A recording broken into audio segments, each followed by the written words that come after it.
standing together, and our friends, our loved ones, our sisters in Israel know that we were here today, and we will never move away from them.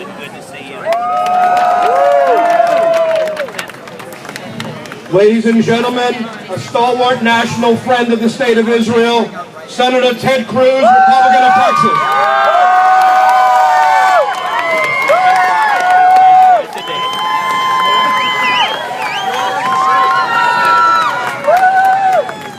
Well, thank you so very much. God bless the nation of Israel. And God bless the United States of America. We are here today. What an uplifting, tremendous gathering as we stand together to stand with Israel. As rockets rain down in the sky from Hamas, as the people of Israel are under direct terrorist attack, the stakes have never been higher for us to stand unshakably with our friend and ally, the nation of Israel. Their fight is our fight. Their enemies are our enemies. There is a reason why some folks seem to dislike positive debates. There is a reason why the enemies of Israel refer to Israel as the little Satan and America as the great Satan. Because the values of Israel, a liberal democracy that respects human rights, that respects freedom, are fundamentally the very same values as the United States of America.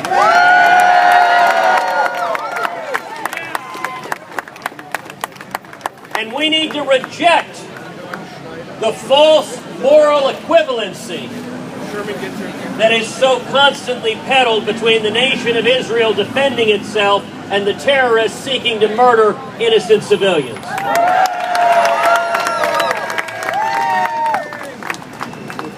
Prime Minister Netanyahu recently put it very eloquently when describing the Hamas terrorists, where he said, in Israel, we use our missiles to defend civilians, whereas Hamas, they use their civilians to defend their missiles.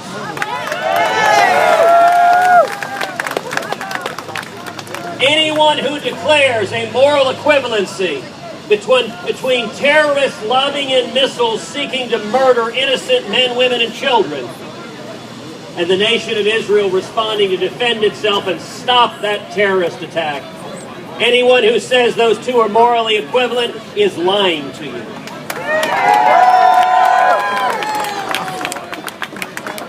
You know, we have seen strikingly the contrast in values just in recent months. When I agree actually with what they're chanting, stop the hate. And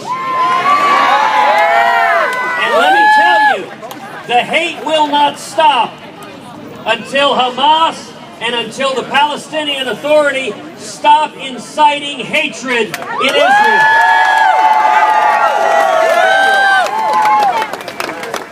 Stop celebrating and lionizing terrorists. And stop supporting directly those who murder the innocent. You know, just recently, we saw 3 teenagers kidnapped and murdered in Israel in a grotesque act of terrorism carried out by Hamas. It demonstrated the values of Hamas because these murderers are celebrated as heroes. Now, sadly, tragically, we saw a response to that of an innocent Palestinian teenager murdered as well. And the response of the respective governments, I think, was deeply revealing.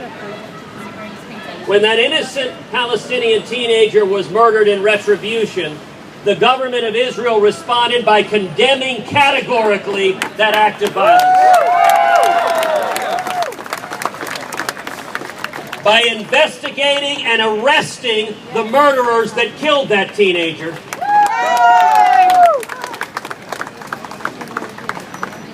And they will be prosecuting those murderers with the full force of law.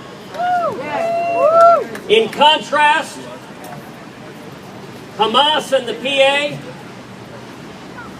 have done nothing to capture the criminals, the terrorists who murdered 3 innocent teenagers, other than celebrate them as heroes. You know, I'm proud to say this week, a bill that I introduced in the United States Senate is a bill to authorize the State Department to offer as a reward up to $5 million for the capture of those who murdered Naftali Frankel.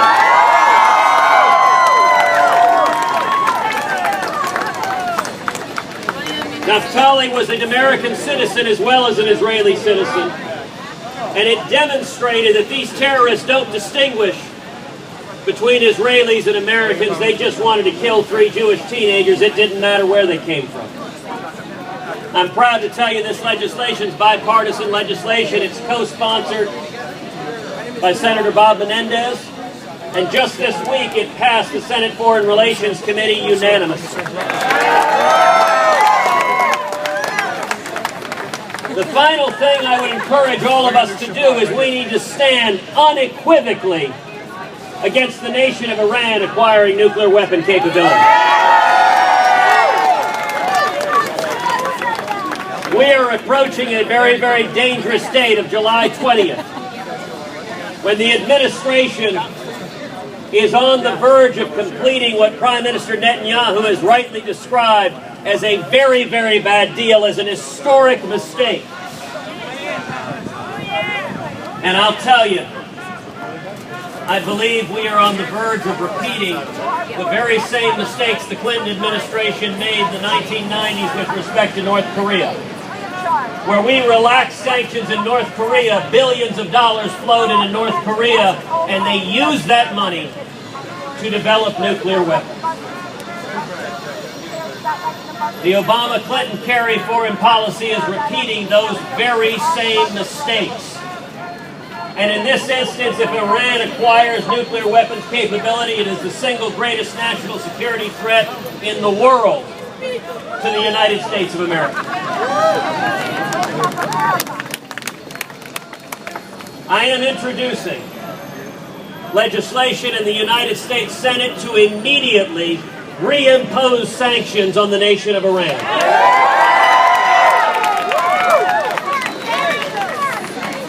To strengthen those sanctions and make them as crippling as humanly possible.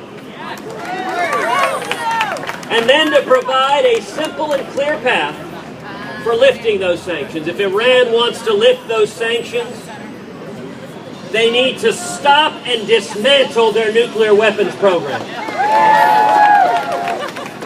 They need to hand over every pound of enriched uranium. And they need to dismantle the 19,000 centrifuges they have built in their country. They need to stop their ICBM program, which exists for one purpose, and that is if they get a nuclear weapon, to be able to use that nuclear weapon to murder innocents in Israel, in Europe, or here in America. If there's one principle that's been true from time immemorial, is that bullies and tyrants do not respect weakness. Appeasement doesn't work. And so we are rallying here today to rally for peace, to rally for the values of freedom and human rights, and to rally for our unshakable ally, the nation of Israel. We are proud to stand side by side with them. Thank you, and God bless you.